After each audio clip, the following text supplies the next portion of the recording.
I really should just have people just naked with just towels on. That would work better. I don't think that would help your analytics. I think that your audience retention would be very short.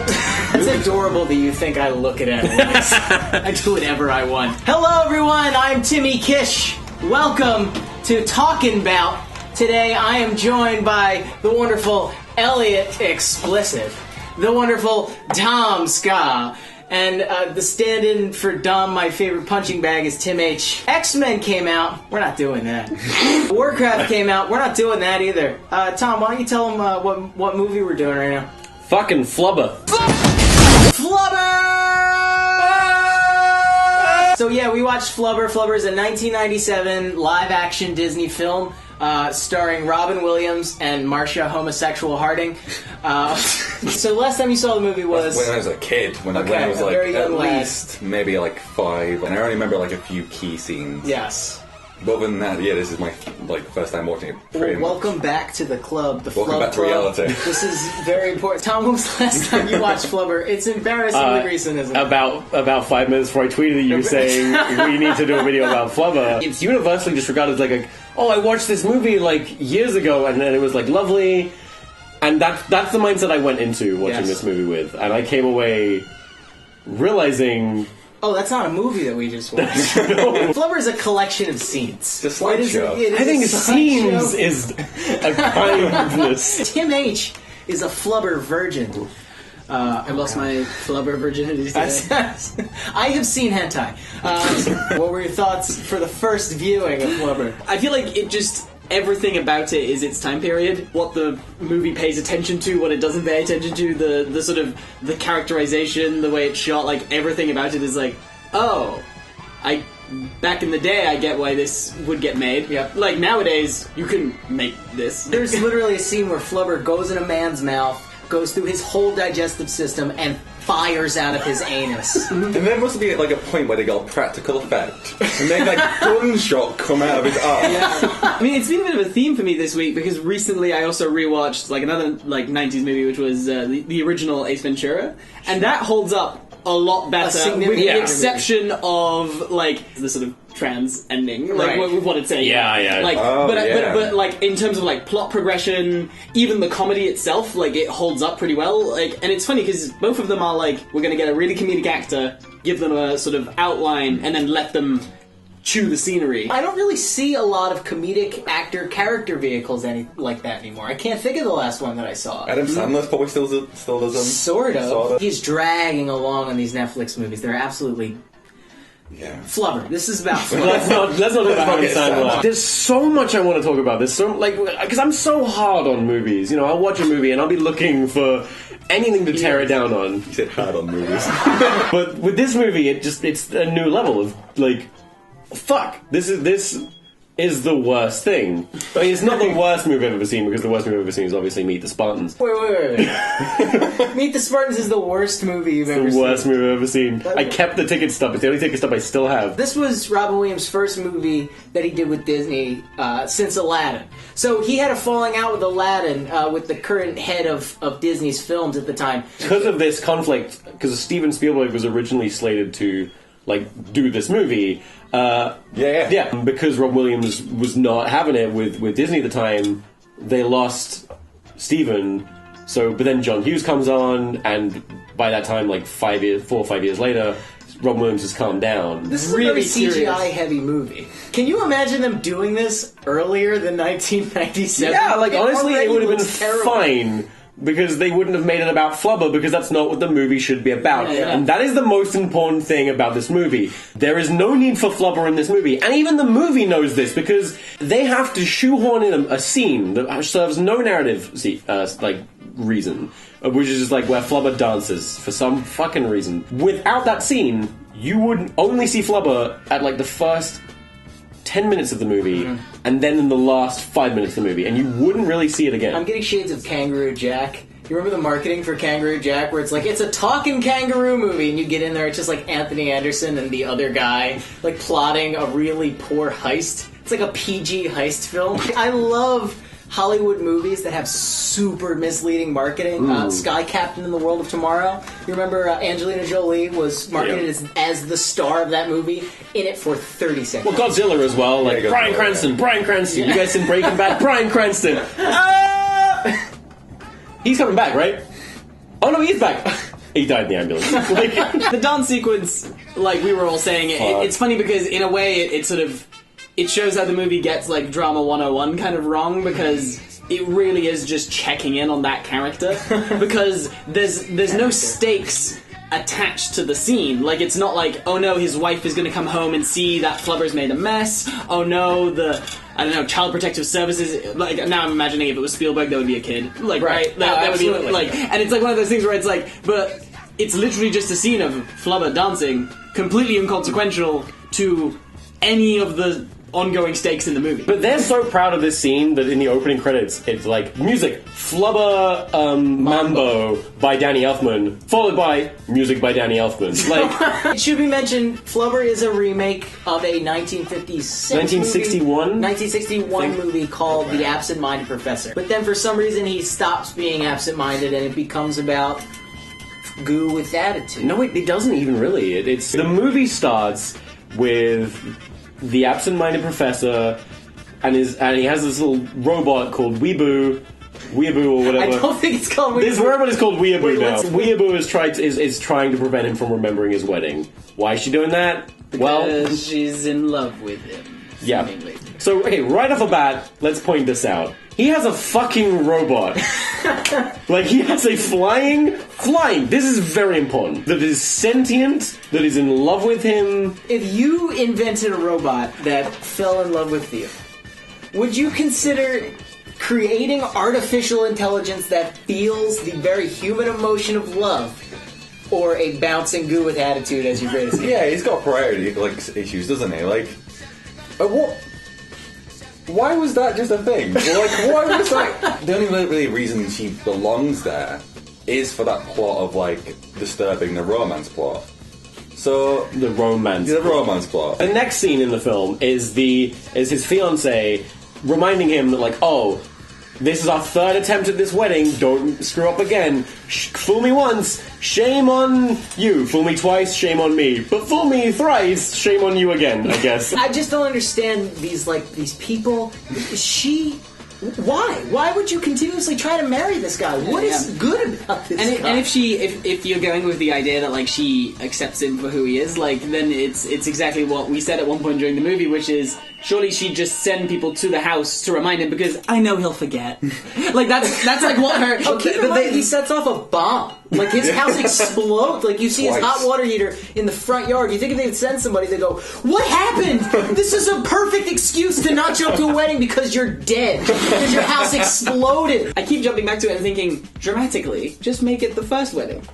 Yeah. Like, just make it, he misses the first wedding because he invents the most important thing ever. Like, he's on the breakthrough of, like, alright, okay, wedding number 1, you can then do that. But it makes her an idiot that she does it. But the fact is, like, okay, like, he has Alzheimer's. We see him having a conversation and he's forgetting, like, people's names and what the conversation's about, like, midway through the conversation. Like, this, he, like, has a serious problem. Well, Flubber heals that. It fills in all the gaps in your brain. But Tom, you're missing the part at the end of the movie where he says that the only reason he was forgetful is because he loved her so much.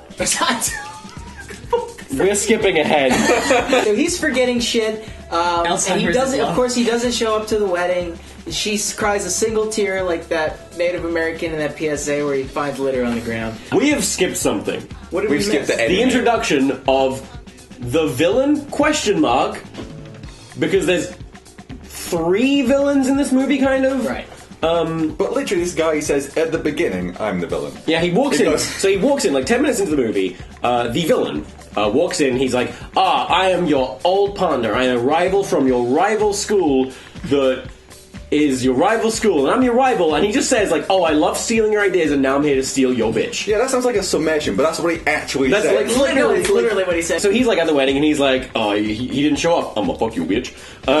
And like, Does he say that? Was that a line in the movie? pretty sure it was. 1997 Disney movie. I'm gonna fuck you, bitch. That's where that comes from, right? That's the movie. Yes. So he misses the wedding because he makes Flubber. Right. And he's like, fuck, holy shit, I've made this thing that can fly. Again, let's pull it back. What does he already have?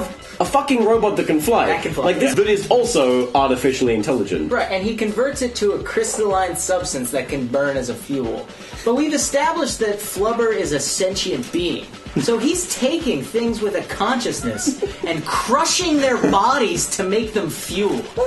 Because it screams. You do hear it scream, like when he sprays out the bottle, it goes like, it's like, it's screaming. Did you do the voice for Flubber? That was incredible. Yeah, that was me. Post-wedding, he invents Flubber, and then he does... It's the fun and games bit. It's the one where he's like playing with Flubber. Like the thing opens, the canister. Hey who? Then starts making up that it has a cold.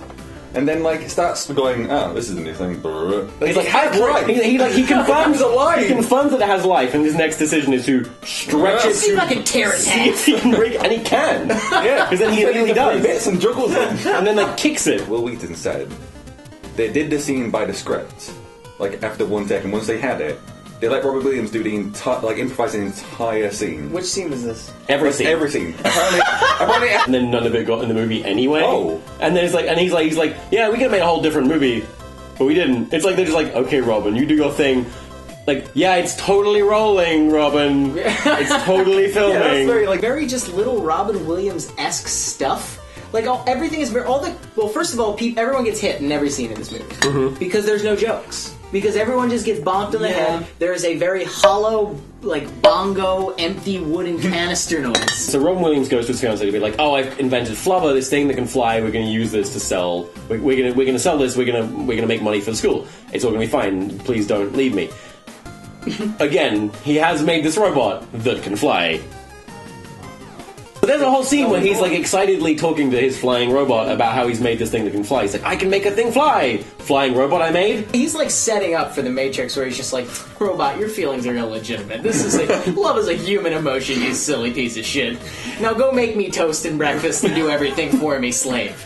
That is what the movie should be about. And they touch on, I guess at some point, her love for him. And They touch on it a lot. Like, but never with him. Like, he reflects and he goes like, I can never figure out what made her so special. It's like, figure that out! That's the most important thing that you've done! But it is alluded right at the end of the movie that she hid that from him.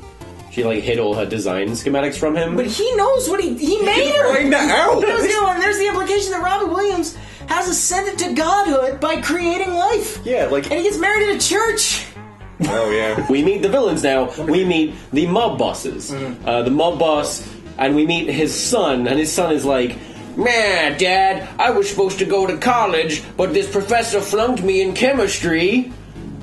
A scene we never got. Yeah, instead of doing that weird little scene in the beginning of the movie where, like, he accidentally barges in on the, like, naked sculpting, painting class. Right. Like, instead of having that, why not have a scene where we see the son of Right. the mobster? Yeah. Just something that makes you go, like, ah. Like there is you know. there is so much of that in this movie. There's just these assumptions that all these characters know what the other characters are doing. And These kind of movies are very fascinating to me. These kind of like very corporate, very product-driven Frankenstein movies. Yeah. Where they just shot a ton of footage and like cobbled together. yeah, these kids a all narrative. just eat it up. They don't give a shit. And They were right. they were did. right. I loved this movie as a kid. We were talking about that the other day with like about the original Ghostbusters, yeah. where it's not the movie that I think people associate. I think it's the merchandising and the marketing and the idea The of nostalgia. the movie. Exactly. It's just But, ridiculous like- for people to claim that like, oh, this was my childhood when Dan Aykroyd gets blown by a ghost in this movie. I don't have anything in my childhood where anyone gets blown. I'm Okay, sorry, you guys. had a fucking lame childhood. Well, because if someone's getting blown, you don't have a childhood. Because your mother never gets inseminated. You see, that's the joke there, is that the cum goes in the mouth. This is a family show. I'm gonna have to ask you to pull back on that. Excuse me. Thank you. I'll roll it back in. What I do think is an interesting similarity is, like, Ghostbusters doesn't know exactly what it's doing in the beginning with the tone of, like, is this the first time they've come across a ghost? Oh, Right. no, we just kind of take that they've been hunting ghosts and, like, they have a service for which they catch them, but people don't take them seriously in the world, even though there are ghosts. Yeah. It's interesting what this movie just chooses to skip. Like, in terms of, like, exposition. Yeah. Because that's the thing you cannot let slide with this movie, is weeaboo. This movie is about this character. It should be about this character. It should be about the relationship between the professor and this character. Because that's a fascinating dynamic. Like, he's made a robot that's in love with him. Like, he disrespects it as an entity. Absolutely. And why isn't that the fucking movie? My roommate brings up a good point that this is the movie that invented animated GIFs. That's how she reacts to things. She'll like bring up clips from different things, and that's like quirky. But now we realize that that's literally how we all communicate, and this movie has predicted the future. What were you saying about removing characters? Like, there's a scene like about 15 minutes in where the fiance that he's just jilted is like, goodbye, slams the window.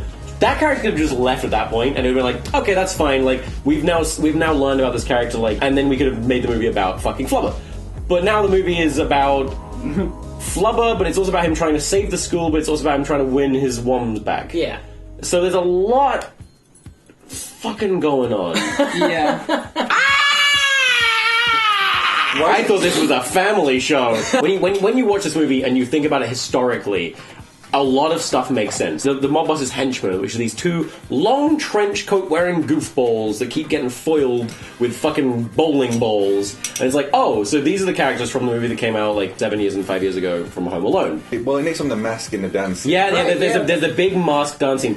But then his robot, again, generates itself a physical form. Weird science. Weeaboo, yes, Again, Weeaboo weird sciences itself, and then he wakes up and goes, I know what I need to do. And you're like, okay, this is going to be related to what just happened. And he's like, I'm going to make Flubber win a basketball game.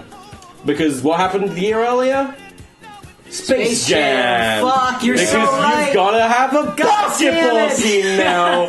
It's like even lit like Space Jam. Like, Yeah, really look at and there's this Yeah. fucking random 10-minute basketball sequence where he uses Flubber to win a basketball game, which for some reason means something. And this is the point at which the filmmakers are like, oh fuck, fuck, this movie's called Flubber. We haven't seen Flubber for about half an hour. So interspliced into this movie into this whole basketball scene is little robot Weeaboo opens up Flubber's cage and goes, okay, Flubber, it's time we got to know each other. And this is after we've spent the whole movie establishing she's in love with Professor, she's trying to sabotage any relationship he has, so she has a relationship. So it's like, okay, he likes Flubber. What's she gonna fucking do? Is she gonna kill Flubber? No. She lets it out, and then there's a dance sequence. That's the scene. And it's great. I mean, for 1997, I'm serious, the CGI was not terrible for 1997. Like, I'm sure that took a lot of time. I mean, we'd have Toy Story. I think it's a different beast putting CGI into real life. When you make all the rules and all the physics of how your environment, your world works, I think it's a little bit easier. Pixar had way more better technology than Disney at that point, because they were competitive companies at that point. Yeah, they were. This was, trying to- I believe Bloodsight is their 97 release. All right, so they haven't movie. like merged, or they haven't like even cooperated in 3D technology yet, because they were very stubborn about it going to 3D technology. Right. So this basketball game, this is an hour into the movie. This is the first time that all the characters are in a room together. Do they interact? No, they do not interact for another like 20 minutes. We introduce the problem. We go 60 minutes of antics, and then we end the problem in the last 20 minutes. If that's what this movie is. I miss these movies. I don't know. I really do. These movies still exist. Where? What is it? We just know not to go see them. Where's give me a recent example of like a kid-focused movie that was a big piece of shit, but is actually kind of charming. That's a good question. That's it. It's all direct to DVD now. Sure. That's the answer. So there's a flying car. Yeah. And there's just like a quick subplot, about 5 minutes, where he drives the flying car to the Ford Motor Company headquarters, which weirdly enough just looks like a shitty office. Like one of the biggest companies in the world, and it's just like somewhere in some strip mall somewhere. I literally just forgot about that scene. Yeah, And he sells the flying car to Ford, changing the history of humans forever. Yeah. Like changing society. But it's great because now we could save the college. Exactly, I was gonna This revolutionized travel. I actually like the little lead up to it where the guy says like, oh, send him this and a hat. Like that's Right. quite funny. And then like opens the window. He's up there with the car, and then she's holding the sign upside down. And that's an example of like, no, he would be the one who'd have it upside down. Right. Like, come on, writers. Like there's someone on set going, wait a minute, no, he's driving the car. She's got to do it with the sign. Think about it. It's like, but that's totally out of character for her. Yeah. Fun fact about that scene: the woman who's playing the secretary is from the original movie. I think she's the love interest in the original movie. Interesting. There's a lot of homages to the original movie in this. It's like they seemingly made it with love, but didn't in any way. Everything Disney does at the moment. Disney? Is it Disney? Is it not just like every fucking Cinderella? Oh, you're talking about the live action ones. Like all these live action. You didn't like the Jungle Book? I actually didn't see the Jungle Book. The Jungle Book was good. And I heard it was good, and I feel bad. That's because Favreau is like competent. They would probably let Jon Favreau direct anything, where it's just like, I want to do Robin Hood. It's like, yeah, we can do Robin Hood. No, the one with the fox. It's gonna be live action. There's gonna be a guy in a fox suit. We're gonna do it. It's gonna be a furry. It's gonna be a furry It's movie. a furry. The first furry representation in film. It'll be Jon fucking Favreau. The bad guys, they show up, they steal Flubber because, sure, why not? They fucking kill the weeaboo robot with a baseball bat. They fucking just beat it to death. It's like dying, and he's like, oh, fuck my fucking robot. And then it dies. Direct quote. And this character has this totally out of place scene where he's like, what is the line? What happens to a robot's soul when it dies? What happens to a robot's... Does a robot's soul exist? Is there really feeling? It's like, you are asking huge questions. And the scene right before it was him being like, you wouldn't understand love, you're just a fucking robot. Yeah. Like, so he turns on his fucking computer and he finds this file, and it's like a vlog. It's like a kind of like if you're watching this I'm Dead video from the robot in its human form. Wait, can I just stop you? Yeah. From the hologram, what he's not seen. Yeah. He never saw that hologram. So why would he go, that's her? She's like, don't worry, I've hidden and I've now revealed the schematics to remake me, but a version of me with less of my faults and more of your goodnesses, which is a fucking child. Yeah, she's describing a child, It's a mix and she's between the two of us. I love you, blah blah blah. So let's just very quickly skip to the end of the movie, like 5 minutes later, because they wrap this thing up real fucking Absolutely. quick. This robot shows up and it's referring to his now wife, happy ending, I guess, as mum. So it's like, what? Let me just... If I was He has that a woman, fucking- I would kill that robot. And Somebody's what I calling me thought- father, it's over. So they're both at the laptop watching this like robot describe like, oh, I've basically made a baby like of you and me, I'm and so like proud and I of really you. wanted his fiance sort of to be next to me. Like, did you fuck the robot? The new robot is hilariously named Weebet, which can we please adopt that as a term? Can we start I mean, isn't that a female weeaboo? Weebets? I know, but we just need to bring it in. That feels like the sort of significant climax of the movie, but actually no, because they go over to the house and have a conversation where it's like, have you come here to settle the deal? They stole Flubber. The bad guys steal Flubber. Yeah, the bad guy stole Flubber, and so it's like... And then I'm blanking on what the link was that they allowed him to go and touch There wasn't Flubber. one. He said, just can I said, see "Can I?" Flubber? And they're like, okay. They didn't justify it. What's he gonna do? Oh, the thing you came here to take back, which we used because it's our leverage on you? Sure, you can touch it. I don't know if this was a directorial decision, but the actor is just corpsing every line. Like, he's just smiling. It's that scene earlier where he's like looking out the window and he's like, oh, he's driving a flying car. You can't help but go like, why wouldn't you steal that? Oh, like what? His revelation that happened is like, oh, the guy we're trying to take out, he has a flying car. And then he smiles, and that's the end of the scene. I grew up around a lot of Italian-American men, and there's this very big macho, masculine thing about this whole culture. But inside, there's like this childlike joy. And it's just like, hey, that goes dancing. I like that. You know, look at it. It's jiggling around. That's great. And you can just see them warping back to being 7 and being happy again before they got jaded by this dark world they live in. And that's what this main villain, he's like, I look at that flying car. That's great. But it's not like it's not like a threatening smile. Like, it's just like, he's just happy. And you're like, having a good what the time. fuck are you? Like, are you the bad guy? I really don't understand his grander motivation. Why does he want his inventions? Why is he investing in the school in the guess first at the place? end of Why the is day, the... It's just he's like, oh, I think I can make money off of this now, which is Yeah. weird because like what he makes money off of is the flying car.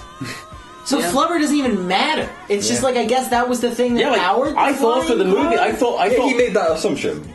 Yeah. He just went there and went, oh, that's it. They went there under the assumption. I that- thought, yeah, because they've never fucking seen Flubber. Can we talk about the one redeemable thing? The kid subplot. Yeah. Oh, yeah, like there's a few good visual gags in this movie. Absolutely. So there's this scene where a little boy is like he's just being tortured by Flubber. Like he's trying to go to sleep and it's like smashing through his window. And he like wakes up and at one point like the bad guys get flung into his window. And really, like, hilariously, like, every time that happens, he runs out the door screaming, and it's the exact same shot. At the very end of the movie, he's on a plane running away. Because it's like, we have been through hell as a family. It's like a horror movie. And then he looks out, and he sees these people flying in a car, he's like, that's weird. And then the fucking thing that's been torturing him slams against the window. That's fucking funny. Like, that's fine. Fuck this movie! This is like the least of this movie's problems. But if you want to, open the Pandora's box of like sci-fi nerdy, like what are the rules of this thing? It's like Flubber's a mess. Like it's like such a like. Okay, so it's a bouncy substance, so it can be put into a car and make it fly. Oh no, but it's an energy source. But it's creating that energy itself, but right. It's like infinite kinetic energy. It's like the but then there's so many examples in the movie where that doesn't happen. Where exactly, like it's like they jump and are able to land, and you sort of go, "That's what." The first time he makes Flubber fly, he's got the fucking little case that Flubber's in, and he's got like a little thing controlling gamma radiation, and it's like making the container with Flubber fly. Incredibly radioactive. Not fucking flood your laboratory with gamma radiation. The implication, though, is that he's like electrocuting Flubber in directions, basically. He's torturing it to go left and right. And that's fine. Okay, so I've now built this device, which is going to make my car fly, and it's like, it's glowing green, so you're like, okay, so you just assume that he's putting Flubber in the car. When then, like, right in the movie, it's like, oh, the Flubber's not in the car when it's flying? Like, what the fuck is flying the car? How can this Flubber exist knowing his brothers and sisters are being burned alive? Feet away from him to power this car. That is the alpha Flubber, I guess. Like, I don't like dumb movies with dumb rules. I hate when movies set up rules and then break them immediately. Right, that is a huge pet peeve of mine. But I mean, like, nobody's saying that this is a good movie. But we were. That's the point. I guess when we were young, we were all, except him, saying, like, I remember Flubber. Flubber was a good movie. I had fun with that. Yeah. Dozens of movies on Netflix, for example, that you're like, fucking, I remember that was such a good movie. But it's not. Flubber is a very important lesson in the subjectivity of nostalgia. And how just because you have fond memories of something does not mean it's good. Absolutely. But as a YouTuber, like, who's been around a long time, like, I get a lot of comments like, oh, you used to be good and now you're shit. It's like, no, just you used to be young and a fucking idiot. I've always been shit. Like, honestly, though, How like, have you never noticed? I haven't changed. The stuff I made back then was just as fucking bad. Like, Flubber is a bad fucking movie. When you're a child, you will pick up a cereal box and be like, I'm gonna read this back of the cereal box and be entertained because I want to be entertained. And then you hit this point when you're like 15, 16, you're like, no, everything should fight to entertain me. Right. And that's when you become cynical. All right, Elliot, final thoughts on Flubber after viewing it again. I honestly like said to Tom earlier today that I thought it was a great movie. Like, I was like, no, it's going to be a great movie. I don't know what you're talking Like about. a great movie? Yeah. I thought, like, he was just being overly cynical about it. I was like, nah, it'll be redeemable. Right. It's that breaking that illusion. It's like the whole meeting your favourite celebrity sort of moment. It was like, oh, you're a prick. Collectively, we all have the Phantom Menace and stuff, right? Like, as like, our generation. Yeah. And it took me a little bit longer to realize because it was one of those things where, like, episode 1, I was freaking 8, so like, yep. Seriously, yeah. Episode 2, I remember just going to see it, but nothing else. And then episode 3, I was actually at that, like, perfect age of, like, oh, I think I'm kind of intellectual. It's about politics. You don't get it. It's actually really smart. You just discovered what fascism meant, and you're like, oh, look, democracy died in the movie. Oh my god! A year later, you studied a little bit more and realized, no, wait, that movie's fucking dumb. It's crossword politics is awful. My Flubber. Yeah. I feel like it's Time Bandits. It's a really, really, like, weird, obscure... Was it only released in Yorkshire? About dwarfs who go back and forth through time. Only released in Yorkshire. Dwarfs? Like Lord of the Rings dwarfs? Or like Game of Like, Thrones not dwarfs? fantasy dwarves, but I mean, like, actual... Do they have beards under? Yes. Then, okay, fantasy dwarfs. But they're about these, like, dwarves who travel back and forth through time to steal things. Time bandits. Yeah. And they end up getting caught by the Time Lord. I'm trying to piece this Doctor together. Who? Like, by the Time Lord. How have I never seen this? I don't know. But it came with even, like, a map of, like universes they went through and, like, timelines they went through. But I don't want to watch it ever again. Given the conversation we had this morning while you were asleep, I have full faith that you just imagined this movie. No, it's real. It's real. What's going to be weirder though is if it's a real movie, but it isn't dwarfs. Like everything else he said was normal, but they're just normal-sized people. So we're going to end this on the four-headed critic because there's four of us this time. So Tim started off one word. It Isn't A movie! Yay! It's a collection of ideas. It's a collection of moving pictures. Thank you so much for joining me in my hot as fuck room. I don't know if my camera is good enough, but there is sweat pouring like off I our am faces. drenched. Elliot had IHOP this morning. This is his first time in the United States, so I can only imagine his gas. I got him a grand sandwich One of last the night. biggest shit I've ever had in my entire life. Give to the Patreon, and you will see Elliot's full story of his biggest shit. Whatever you edit this down to, I want them to know that it was an hour and 5 minutes of content. Patreon links down there. You want to throw dollar bills at me to do more of this, and not maybe get AC units so I don't have them fucking cooking in their own skin. Yeah, this is bad. You're ashamed. You should be ashamed of yourself. See, look, be like Elliot. Goodbye, everyone. Patreon. I need to piss. Yeah, How was that the longest one we've ever done?